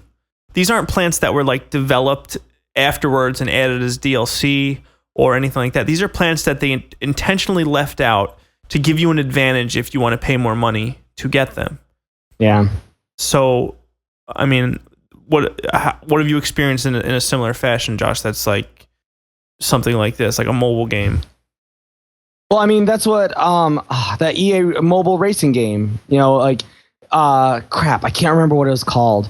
But it was the EA mobile racing game. The second one blew up because people were like, $5 and I have tons of fun. And then EA got their grubby hands on it and they just ran it through the ringer. It was just simply constantly, you had to buy updates, you had to buy tracks, you had, you know, all these things. Trackmania, exactly. That's it. And and in some ways it kind of reeks of, you know, EA's constant with this shit, right? I mean, it's just like Dead Space 3, where all of a sudden all these microtransactions are added in. And it's just like, you know, it's just like SimCity, where all of a sudden all these DRM problems come up. And EA just has this inane ability to take something that is really great, that a lot of people love, and find some way to tweak it in this unnecessary way that really leaves a sour taste in everyone's mouth. And that's what's driving me crazy about them right now. Is like, it's not like they have bad properties. They have amazing properties and people want to like buy their products, but they just can't help themselves from just getting their hands in there and tweaking more things to just have these kerfuffles. If you log on to the App Store right now and go to download Plants vs. Zombies and you check out the reviews, there are a large amount of 1-star reviews saying like, dudes, just release this as like a $5 game and I would gladly pay for it. This is like, people are protesting playing the game actually because they don't. Plants vs. Zombies? Plants vs. Zombies 2, yeah. But they're saying, they're saying that Plants vs. Zombies 1 costs $20 for the retail game. This one costs $26 if you look at it. For mobile devices, it costs $20? I mean, it's the same game as it is on mobile as it is on your Xbox. Oh, we'll have to check that. I bought it on Xbox and I think it was 1,200 points. I bought it like it was $20. I bought the actual box game. I bought it on Android and I paid like $7.99 for it. So it seems like it's probably more reasonable on mobile just because of the, I guess maybe limitations and possibly, or you know, but even if it was $20 at release, you know, it's one of those games where you could wait for a Steam sale, you could wait for a markdown, you know. But like if it's microtransactions, maybe they will do a promotion like that. But I think it's so much. I think that the ability to plan those things is a lot more difficult. Man, some of it's a little crazy to think where it has come, why it has come to this, this sort of capitalize, and it would like the free to play is don't pay now, pay forever, you know. So it's funny how it's become a perpetual consumer, just fucking, it's depressing to talk about, for me at least. I mean, it'd be nice even if they were straight up with it, dude. Even if they were like, all right, it's $25, but they know they're not going to do that because they know they're going to lose sales. Nobody's going to play $25 for a game.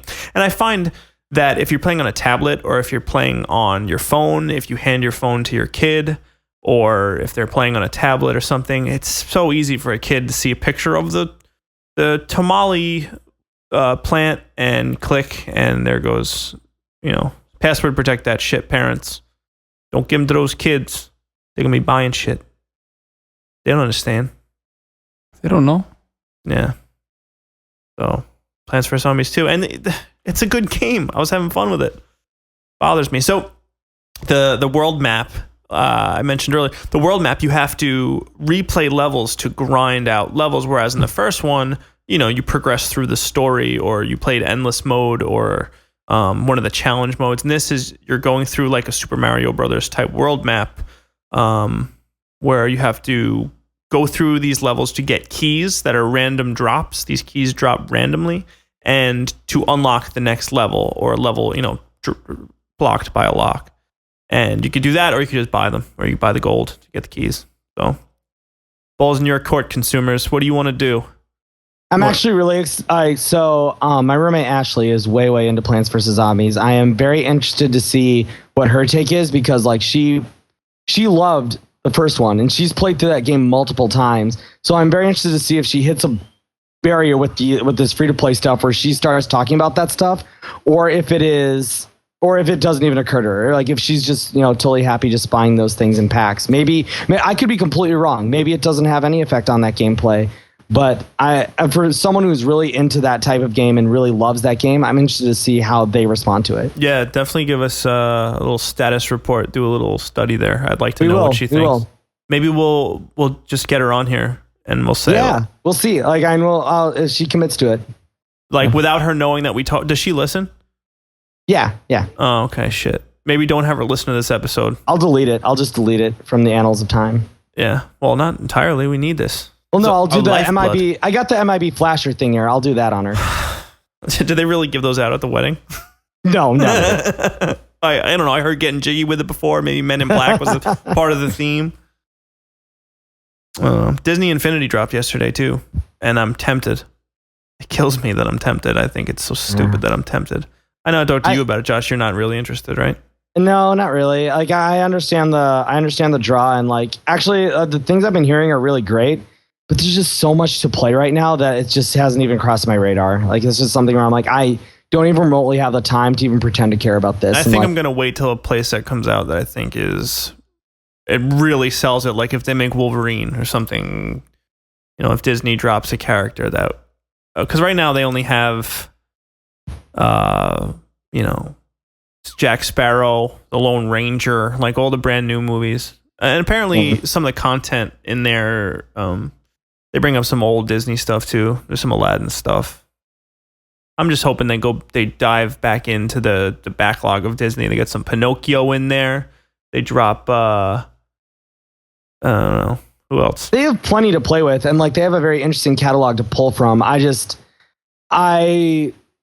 If it comes off as just too commercially, I just get weirded out by it, and I just don't like people doing that to my childhood. Right. Or even just to the stuff like, obviously Monsters, Inc. has nothing to do with my childhood, but I still have a connection to that movie where I very much enjoy it just for the feeling of naivete that it can create, where it just feels like something that's just kind of pure and great left in the world. And when I have someone just choking the life out of it for another $5, as Disney's want to do, I just get very...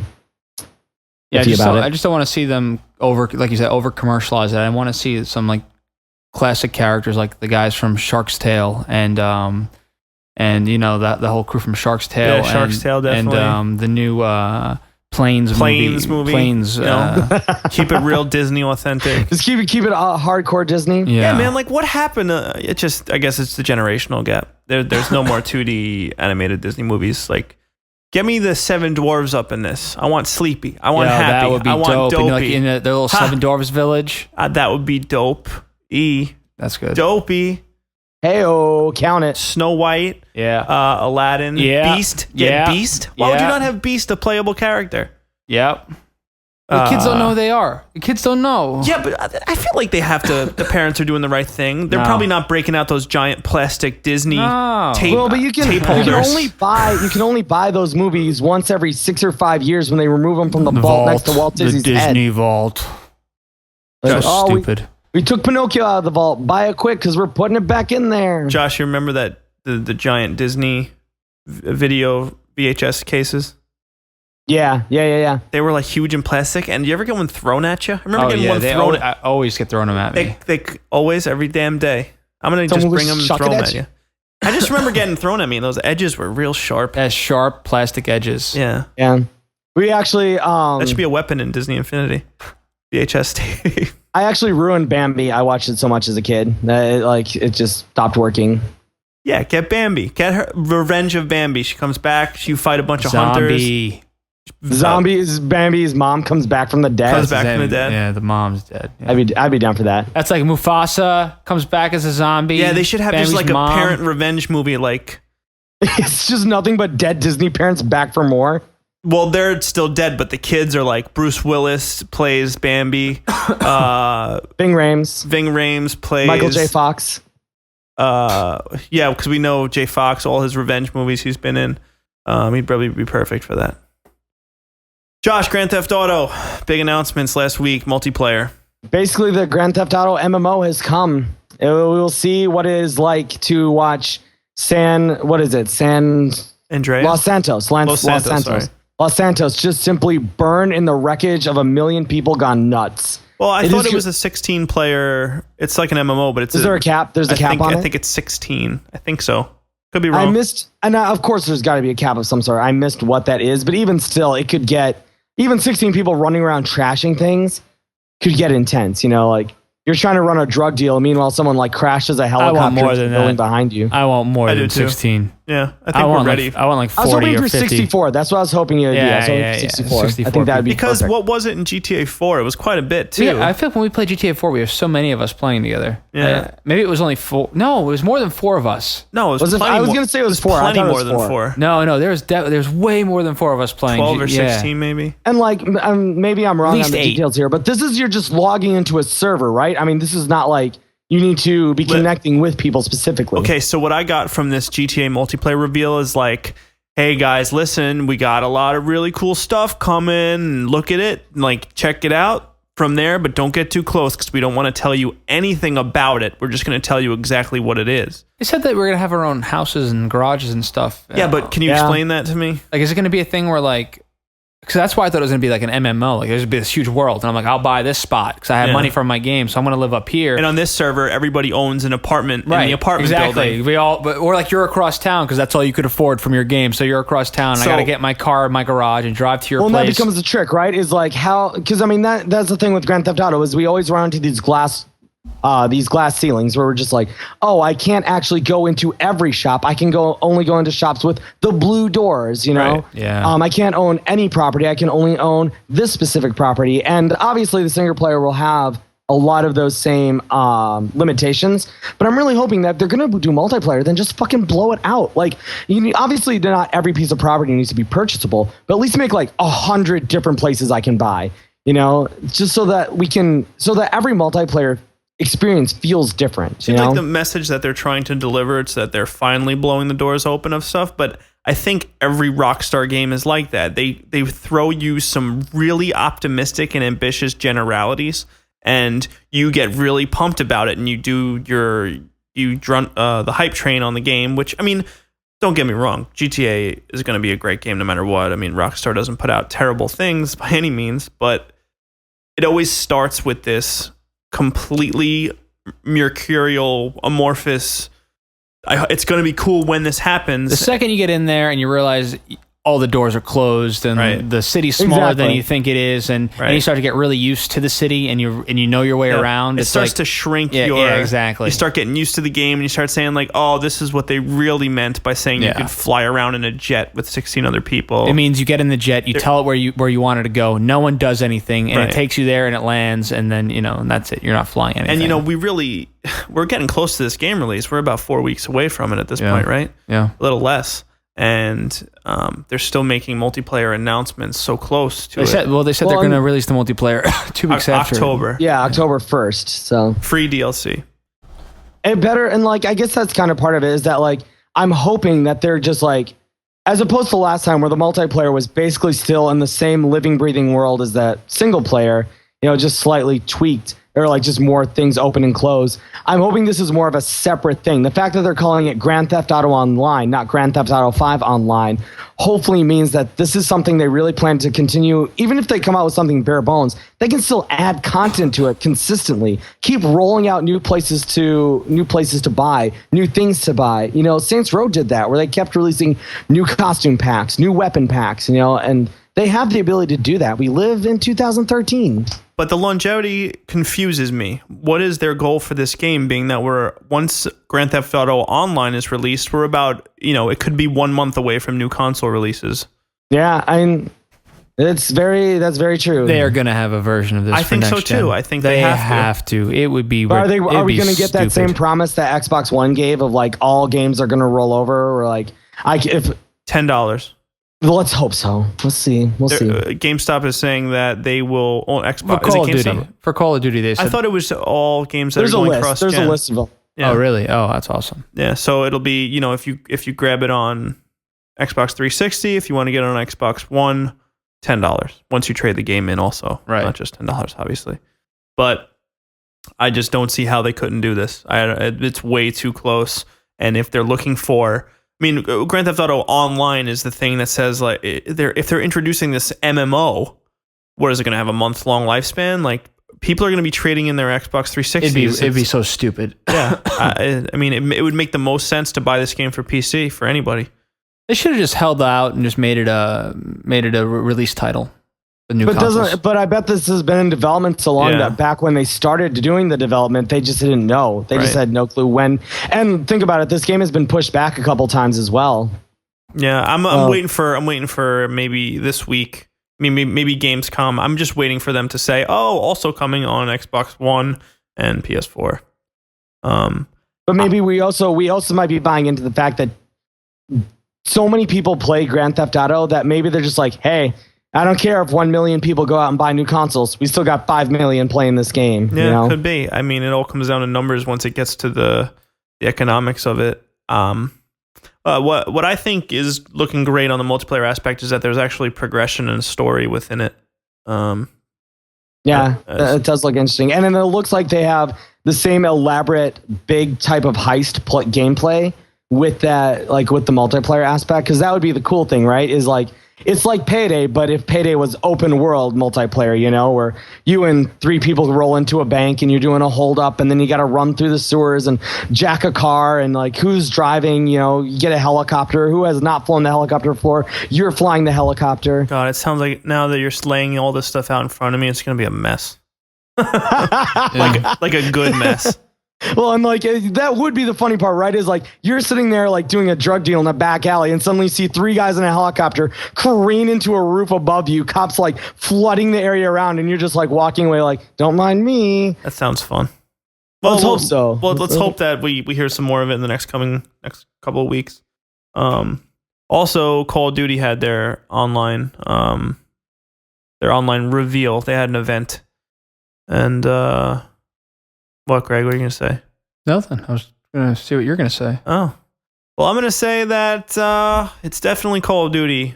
There's some changes that are coming that look pretty interesting. The addition of female characters in the game has sparked some frivolous controversy already.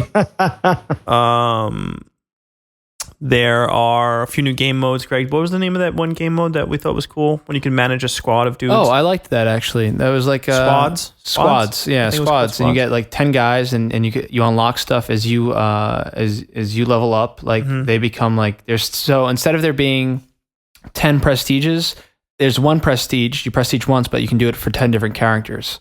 Right. That you have. So you're managing your squad. So what happens is if you prestige all your characters, now when you play squads, your guys are going to be badass. You know, right. They'll be. So I can play Greg 1-on-1 in Call of Duty, but my squad will be playing with me. I'll be controlling one of the guys on my squad, and so it'll be like my team versus Greg's team. Exactly. And they have a couple of different spins on that, which seems interesting. One of the modes that I'm not sure if I got the gist of the right way, but it sounded awesome if this is what it is that I could play with John, and we can each have 5 members of our squad against like Josh and someone else and 5 members of their squad. So it's like, 12 on 12, but really just 2 on 2 when like our squad's working together. Right. Or what I really thought was cool is that, like, obviously I assemble my squad and I can go offline, and then like you and Johnny can team up and take on my squad. I'm not even playing. You're just playing against my like squad ran by AI, and I get experience off of those matches. I thought that was really cool. Right. That's pretty cool. The passive ability to play against people. I liked it. I liked it for what it is. I know people give Call of Duty shit, but I'll probably have that game in my collection and I'll play it sometimes. Oh yeah, absolutely. I'll have it. But I think I'm more looking forward to the new Frostbite engine in Battlefield 4. Oh yeah, definitely. Didn't it kind of felt, and just watching the event, talking about the event specifically, it felt like Call of Duty very much proving that it was still Call of Duty, right? Like, because up until now, we've had nothing but like, Call of Duty dog Twitter account, fish AI. And it literally felt like this is the first time them being like, no, fuck off. We're still going to be the biggest thing that happens this year, just like every year. You know, they really blew out and were basically just trying to remind everyone of their dominance in the industry. It'll be interesting to see if the fans take to it the way that they will. Everyone's still going to buy the game. It's such, I mean, this is probably... It has to peak somewhere, right? It has to peak somewhere. I disagree with you. I think it's a winning formula. It's fun to play. It's fucking addicting. As much as I get to a point where I hate it, but I can't stop playing it sometimes. You know, it's one of those things. The audience is so broad, and this is probably, since obviously it's the latest release among a long line of releases since they've switched over to Modern Warfare. The audience is so broad that you're going to get the people that are questioning the fish AI and the dog physics and comparing it to Battlefield like I just did. But the truth is that the audience is so huge that there's a whole majority of the people who play this game that aren't giving it shit, that are totally pre-ordering. They're buying the $200 edition with the helmet. And I'm not saying this is the cam year where everyone goes like, oh my God, Call of Duty tanked. But at some point, there has to be 1 year where it makes less money than the year before, right? Like, and that has to, like, and just given... Who knows? Maybe this is the beginning of when that stops happening. Like, what if this is just, they're just going to keep, pushing their formula, and it's just never going to get worse, or, people are just going to... It's like you have your Dota players, and you have your League of Legends players, you have your Call of Duty players, you have your Battlefield players, you have, whatever. No, I think that's different though, because Call of Duty is way more commercial than... Oh yeah, I'm just saying the contrast in things isn't as stark. Because the thing is, like with Dota or Counter-Strike, that's actually like way niche. Like that's like, if you talk about that shit to people, they don't know what the fuck you're talking about. Absolutely. I didn't mean in terms Call of of Duty, you hear that and you're like, yeah, I have the Call of Duty truck. Right. Black Ops Edition car. I bought the car. I'm just saying, I'm ruling out the fact that I don't think Battlefield is ever going to overtake it, because they're both going to have their audiences. Is the point, but no, and like God knows that the competitive military shooter market is so big right now that all these games are definitely going to have enough buyers. At some point we're just going to hit that. And I if I'm a betting man, and I would not bet it's this year. But it's got to come some point. I would think it's not going to be the downfall or the change, the negative change in anything for Infinity Ward, Activision, Treyarch. It's going to happen because of something internal, I think. I think maybe they'll take a risk financially and there'll be a problem with that. I don't think if they stay on a straight line where they are, I don't think they're ever going to fail. I think something's going to happen where there's going to be a variable in the stream of dealings, or they try to absorb another company or something. Or maybe they try to do DRM or some sort of, there's something that turns people off. So risk that'll turn people off. But that's where I think they're smart they're brilliant in the fact that they know what they have is marketable, and everybody says every year Call of Duty is the same exact thing, and that's because they don't want to deviate from the formula, because it's going to sell every damn time. Well, exactly. And like that, when he comes out and he says this is the biggest overhaul we've done in multiplayer since Modern Warfare, obviously this is not going to be big enough to shake anything really that big. But at the same time, that's good, because to this game, a lot of people, it's the comfort, the comfort that every November I get my Call of Duty, and yeah, maybe it's a little bit different, but mostly it's the same. We got 24 new kill streaks. We got new guns. We got new skins. We got fucking... Well, it sounded also like what they did was they took a lot of like the cheap shit out of the game. Like, they got rid of death streaks. Yeah, and they also like they made the kill streaks a little bit more interesting. The ones that they showed, at least. Like, I like how they made it so that like the the drones, you have to hide them within the map. They don't fly by. There's no UAVs in the air anymore. The UAVs are all on the ground. You can hide them in it's almost like buildings. patching in a balance patch. Yeah, that's pretty much probably what they did. They probably looked at everything. So they said they took out a lot of the air kill streaks because they sucked. It's fun when you get them, but when you're playing a game and someone gets a Harrier, it's just not even. It's like not even fair. There's no skill to that, and I think they probably toned down a lot of the air kill streaks for that reason because people it's frustrating. I hope they get it right the first time around, or else we're going to get death threats. Yeah, I was going to say we know that the Call of Duty community loves change. Yeah. Oh, what else do I have last on my list? Man, so this week, today, when you're listening to this, we have Blacklist coming out, Splinter Cell Blacklist. We have XCOM The Bureau. We have Dive Kick. We all mentioned this earlier. And we have Saints Row. So Josh, you'll be playing XCOM, and you'll give us a report next week. I'll probably pick it up later in the week, but I will. Saints Row is my number tomorrow. Let's do our last giveaway, and then we actually have an email that we can answer. So, drum roll, please. This is for 800 points. And it's actually John DeRouche. John DeRouche is actually, he came and checked us out over from the morning stream that we mentioned earlier. So, I like your last name, DeRouche. That's a cool last name. DeRouche is on fire. So congrats, Josh. John DeRouche. I said Josh. I win? You don't win. Gosh damn it. I never win. You're drunk. Go home drunk. So, John DeRouche, you won 800 Microsoft points. Congratulations. Big deal. Get in touch. We'll get in touch with you if you don't get in touch with us first, and we'll hook you up. So that's it for this week in terms of giveaways. And now, guys, guess what? We actually have an email question. Yeah, exciting. Greg has been begging for a question since the beginning of time, right, Greg? I have, and hopefully this is a good one because John wouldn't tell me what it is. It's pretty good, but it's kind of makes you think on the spot. Okay. All right. What do you got? So, Jordan Hughes writes, sorry, maybe I shouldn't say Hughes. Should I say Hughes? You got to beat me out a million times now. Why you can't say his last name? Whatever. Jordan, what's up, dude? Jordan Hughes, we're all buddies. He wants to know, his question is, who has spent the most time combined playing a game they wish they had never picked up? So I guess the question that's a good question. Right. So I guess the question could really be, what game have you played for a long period of time that you didn't expect was going to be good, I guess? No, it sounds like what he's saying is, what game have you played for a long period of time that you've regretted? That you regretted starting playing because it took up so much of your time. Oh, but I feel like if you didn't like it, then... No, I feel like it's after you realize that game was... I can't believe I wasted all that time playing that game. That's what I think the question is. Oh, wow, that's harder for me to think of then. Yeah. Okay, I think I have mine. You're going to say World of Warcraft. No. I had fun playing WoW. Yeah. I don't even know mine. I'm ready. I'm ready when you guys are. Go ahead. I'll open up first. On Sony PlayStation 1, the PSX, I played a game called Robo Pit. It was a game where... Dude, check this game out, seriously. You can actually customize. You start with a body of the robot, and you customize the left, right, and bottom of this robot. So you can get like... it's kind of like Mega Man. When you kill a robot in the ranking, it's all in first person. When you kill a robot in the ranking, you can take one of his arms and you could use it as your own arm. And there's all these different things you can get, like a boomerang one, or a gun, or like a drill, and then you can also get like a giant foot that you bounce around like a pogo stick. Sounds like Cyborg Justice. Cyborg Justice? Isn't that a Sega game? Sega game. Yeah, I remember that game.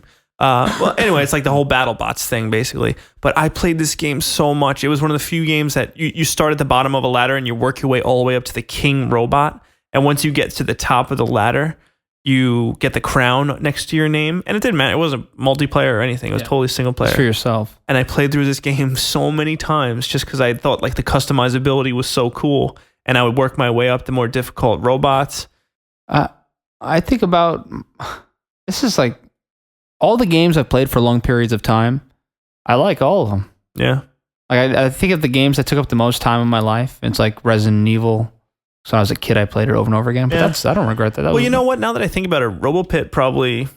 I mean, I don't regret... I think regret, maybe we'll dull that word down. I think like...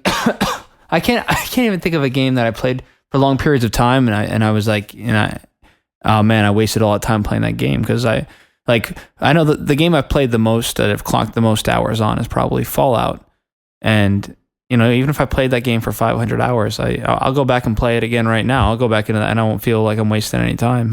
You regret no hour of that game played. Like, it's always great. Yeah. It's a hard question because I know there are some people who will be like, I played WoW for 5 years and I got to a point where I literally lost my whole life because of it, and that's all I did. That would probably be a good answer to this question, but I don't think I'm hardcore enough to actually say I've regretted any games. I think maybe I regret a little bit of Diablo, maybe playing through it like my third time, because that game ended up falling pretty short for me in the long run. I thought I'd be playing it for a lot longer, but we all know the stories behind Diablo, how it didn't turn out everybody wanted it to. Josh, what about yours? I have put just way too many hours into MLB The Show 11. It's really, really, really sad. And here's why I really regret it, on top of everything else. Because, like, those games, like playing an individual baseball game in MLB The Show 11 is an hour of your time.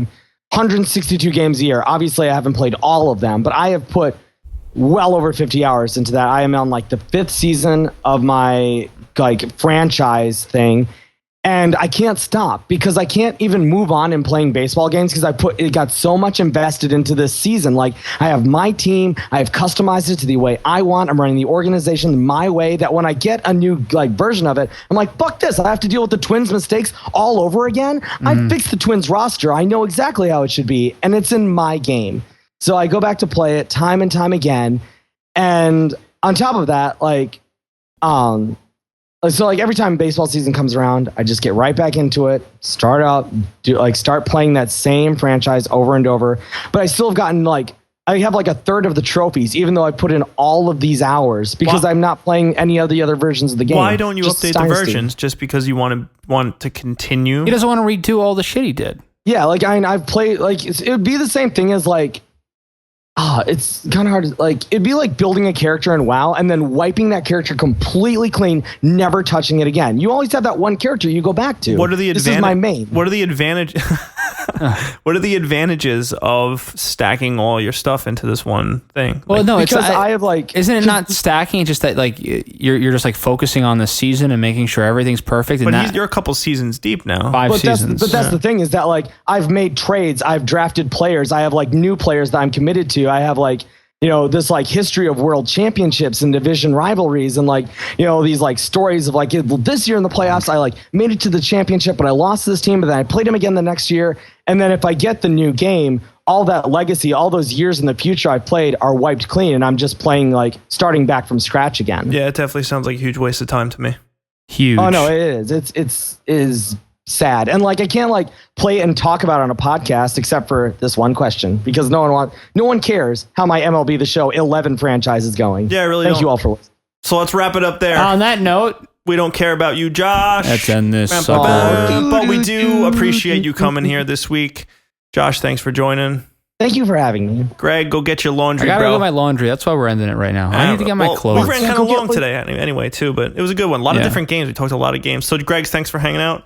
Yeah, no problem. Everybody who won, congrats. Join us next week. We're going to be giving out some more stuff. Like us on Facebook. Check us out on Twitter. Listen to our ad on the morning stream. Those guys are awesome. Do all that good stuff.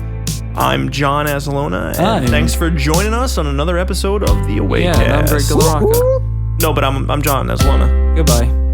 No, bye. I said bye. That's my bye. Bye. Bye.